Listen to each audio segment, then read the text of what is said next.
आज मी तुम्हाला सगर राजाचं चरित्र सांगणार आहे. गंगा ही कशी अवतरित झाली मी ते तुम्हाला सांगणार आहे. हरिश्चंद्र राजाच्या वंशामध्ये रोहिदास नावाचा पुत्र झाला. रोहिदासाला भाऊक नावाचा पुत्र झाला आणि त्याचं राज्य शत्रूने हिरवून घेतल्यामुळं तो अरण्यात भटभट भटकू लागला. भटकत असताना त्याला म्हातारपण आलं आणि तो असणारा गतीला प्राप्त झाला. झाल्यानंतर त्या 2 पत्न्या होत्या आणि मग ती सती जाण्यासाठी निघाल्यानंतर तिला पुत्रप्राप्ती असल्यामुळे गर्भ असणारा पोटामध्ये होता, कसं जावं म्हणून जाऊ दिले नाही. आणि मग तिच्या सोबतीला समजलं आणि तिने तिला विषपासन करण्यासाठी दिलं. अन्नामध्ये विष घातल्यामुळे त्या मुलाला काहीही झालेलं नाही आणि मग जन्मलं बाळ. जन्मल्यावर सुंदर असं बाळ जन्माला आलं. हे पाहून सोबतीला दिसाळ वाटू लागला आणि मग त्या ठिकाणी त्याचं नाव सगर असं ठेवण्यात आलं. आणि सगर राजानं त्या ठिकाणी मग त्याला पुत्र झाले आणि मग सगर राजा नाव ठेवण्यात आलं. सागर असं ठेवलं. आणि त्यांनी मग काय केलं तर पृथ्वी खांदून समुद्र तयार केला आणि समुद्र तयार केल्यानंतर राज्य त्या ठिकाणी भरपूर राज्य होते. त्या ठिकाणी युद्ध करून एकसूत्री राज्य केलं. राज्याला प्रजेचं पालन करू लागला, यज्ञ करू लागला. मग अश्वमेध यज्ञ करण्यासाठी त्यानं प्रसन्न झाला आणि अश्वमेध यज्ञ करण्यासाठी सुरू केला, प्रारंभ केला. केल्यानंतर मोठासा यज्ञ केला. राज्याची कीर्ती महान पसरू लागली. आणि मग यज्ञामध्ये जो घोडा होता तो बांधलेला घोडा काय केला, इंद्राचं आसन डोलू लागलं. हा राजा एवढे यज्ञ करू लागलेला आहे आणि मग असणार इंद्र होतो की काय, माझं राज्य जातं की काय, असं इंद्राला भीती वाटू लागली.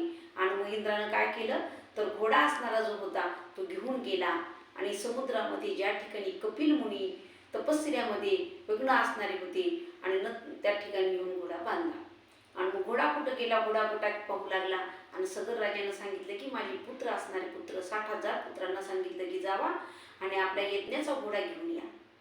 त्यावेळेस सगळे पृथ्वी धुंडू लागले, कुठेही घोडा सापडला गेला. मग या ठिकाणी खांदायला सुरुवात केली. पृथ्वी केल्यानंतर समुद्रामध्ये ज्या ठिकाणी कपिल मुनी डोळे मिटून समाधीस्थ बसलेले होते त्या ठिकाणी घोडा दिसला. आणि मग हे न विचार करता कपिल मुनीला नमस्कार न करता, ए चोरट्या, तो आमचा घोडा घेऊन आलेला आहेस आणि इथं डोळे मिटून बसलेला आहेस असं म्हणल्याबरोबर कपिल मुनी जागे झाले. आणि कपिल मुनी म्हणजे कोण होते, संख्याशास्त्राची निर्माण केलेली व्यक्ती, हा परमेश्वर भगवंताचा अवतार होता. आणि तो त्या ठिकाणी मग डोळे उघडून पाहिल्याबरोबर 60,000 पुत्र होते, अंगात दहशत उत्पन्न झाली आणि त्या ठिकाणी मरण पावले. परत आलेले नाही घोडा घेऊन. अशा करत असताना जे असणारे मंगलमय करणारे संत साधू संत असते त्यांची कधीही अवहेलना करू लागते, त्याला नतमस्तक होवं लागते. अशा प्रकारे करत असताना मग अंशुमस नावाचा त्याला पुत्र झाला आणि तो असणारा मग काय करू लागला त्याच्या तर पुत्राला त्या ठिकाणी लोकांची मुलं असणारी खेळत गेली की त्याला काय करायचं तर ओढून घ्यायचं आणि शरू नदीमध्ये मारायचं, टाकून द्यायचं, बुडवायचं, अशा प्रकारे करू लागला. आणि त्याला पूर्वजन्मीची आठवण असल्यामुळं तो योगी होता. एकेकी सर्व मुलं जेवढी मारून टाकले होते तेवढ्या मुलांना तो घेऊन आला अशीच. आणि मग दिला. त्यानंतर मग सगर राजाला आनंद वाटू लागला आणि पश्चाताप झाला. मी जन्मभरेला रागराग करत होतो, हिंशी समजत होतो आणि हे ना आता यावेळेस काय केलेलं आहे तर एवढे मुलं मृत्युमुखी पडलेली उठून आलेली होती. आणि त्याला मग अशा प्रकारे आनंदित झाला.